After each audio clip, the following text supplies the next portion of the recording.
Hello guys, welcome to the Learning Lounge. We are here with another video of vocabs.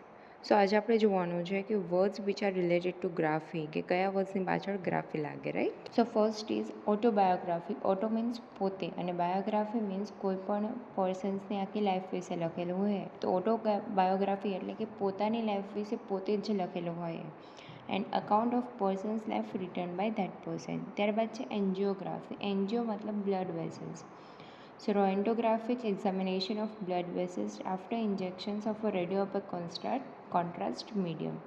એટલે કે જે આપણે angiography કઢાવી ને એ મેડિકલ ટર્મિનોલોજી. ત્યારબાદ છે ઓટોગ્રાફી એટલે કે writing done with once on hand. એટલે પોતે જ જે લખેલો હોય એને કહેશું ઓટોગ્રાફી. જે આપણે ઓટોગ્રાફ લઈએ ને. ત્યારબાદ છે biography means an account of a persons life. એટલે કોઈ પણ માણસ વિશે જે આપણે લખેલું હોય એને કહીશું બાયોગ્રાફી. ત્યારબાદ છે બિબ્લિયોગ્રાફી. બિબ્લિયો મતલબ બુક્સ. સો લિસ્ટ ઓફ જે આખી બુક્સ હોય એને કહીશું બિબ્લિયોગ્રાફી. ત્યારબાદ છે બાયોજિયોગ્રાફી. બાયો એટલે કે કોઈ પણ જીવંત વસ્તુ હોય પ્લાન્ટ્સ એનિમલ્સ કે એના રિલેટેડ. અને જિયોગ્રાફી મીન્સ આખું જે ભૂગોળ કહીએ તો બાયોજિયોગ્રાફી એટલે કે it deals with the geographical distribution of animals and plants. So next is cryptography.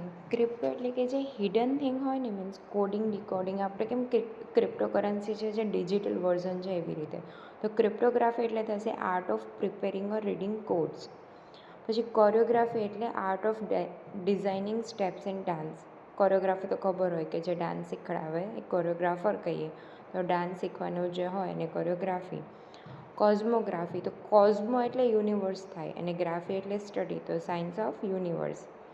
પછી સિનેમેટોગ્રાફી. સિનેમેટો એટલે કે જે મૂવિંગ પિક્ચર્સ હોય એ બધું હોય ને એને સિનેમેટો કહેવાય, જે આપણે સિનેમામાં જોઈએ. સો સિનેમેટોગ્રાફી એટલે art of making motion pictures. Motion એટલે મૂવિંગ. ત્યારબાદ છે કેલિગ્રાફી. તો કેલી એટલે બ્યુટિફુલ થાય. સો કેલિગ્રાફી એટલે આર્ટ ઓફ બ્યુટિફુલ હેન્ડરાઇટિંગ. ત્યારબાદ છે કાર્ડિયોગ્રાફી. તો કાર્ડિયો એટલે હાર્ટને રિલેટેડ થાય, લાઈક કાર્ડિયોલોજિસ્ટ. તો જે હાર્ટના ડૉક્ટર હોય ને આપણે કાર્ડિયોલોજિસ્ટ કહીએ. એ રીતે cardiography means diagnostic procedure consisting of recording activity of heart electrically with કાર્ડિયોગ્રાફ.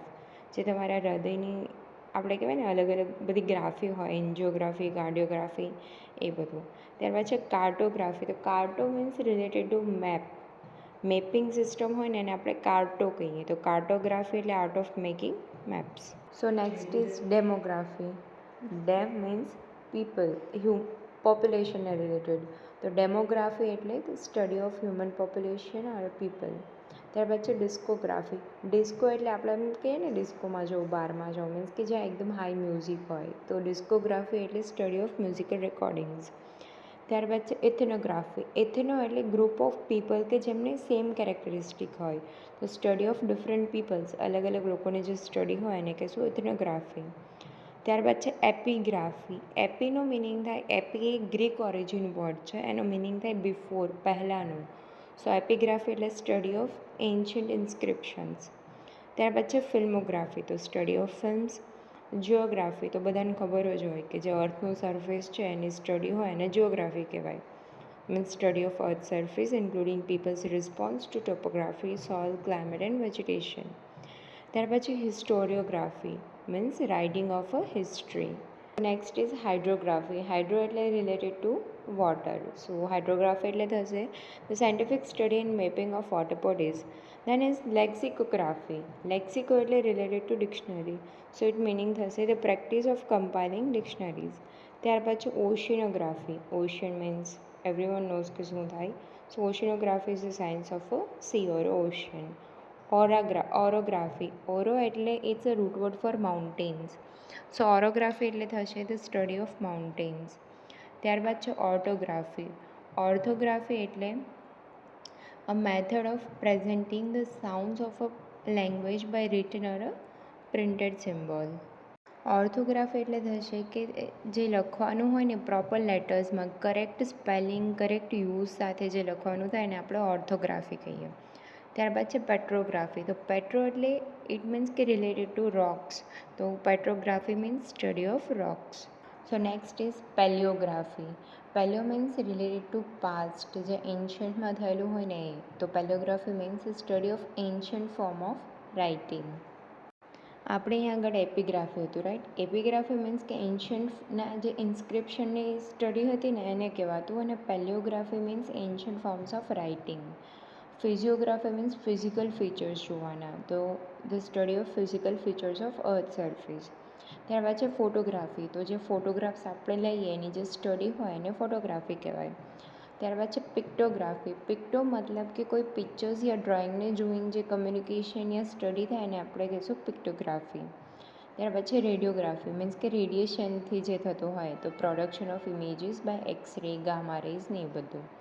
ત્યારબાદ છે સેસ્મોગ્રાફી. તો સેસ્મોનો અર્થ થશે અર્થક્વેક. તો જે અર્થક્વેકના વાઇબ્રેશનને રેકોર્ડને મેઝર કરવાની જે સાયન્સ છે એને આપણે કહીશું seismography. So next is stenography, the art of writing in short hand.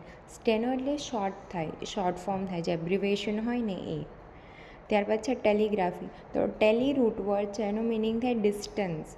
So telegraphy એટલે science of transmitting information over distance. આપણે ટેલિફોન યુઝ કરીએ છીએ ને દૂરના લોકો સાથે વાતચીત કરવા માટે, જે આપણાથી દૂર હોય એમના માટે. સો એવી જ રીતે ટેલી મતલબ થશે ડિસ્ટન્સ. તો ટેલિગ્રાફી એટલે the study of transmitting information over a distance.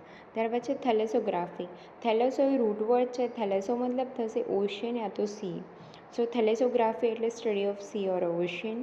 એવી જ રીતે થેલેસો પછી ફોબિયા હોય, તો ફોબિયા એટલે ડર થાય. સો થેલેસોફોબિયા એટલે ઓશિયનનો જે ડર હોય એને. ફાઇલ એટલે લવ થશે, તો થેલેસોફાઇલ એટલે ઓશિયન પ્રત્યે તમને લગાવ હોય. ઓકે. ત્યારબાદ છે ટોપોગ્રાફી.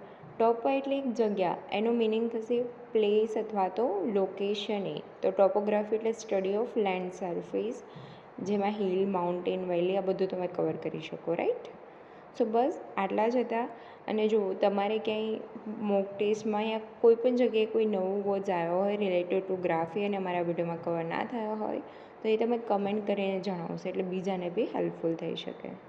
એન્ડ ગાઈઝ, જો તમને અમારો વિડીયો ગમ્યો હોય અને ઇન્ફોર્મેટિવ લાગ્યો હોય તો પ્લીઝ વિડીયોને લાઇક કરી દેજો, કમેન્ટ કરી દેજો અને અમારી ચેનલને સબસ્ક્રાઈબ કરી દેજો. એન્ડ યસ, તમારા ફ્રેન્ડ્સ જોડે બી શેર કરી દેજો. Thank you.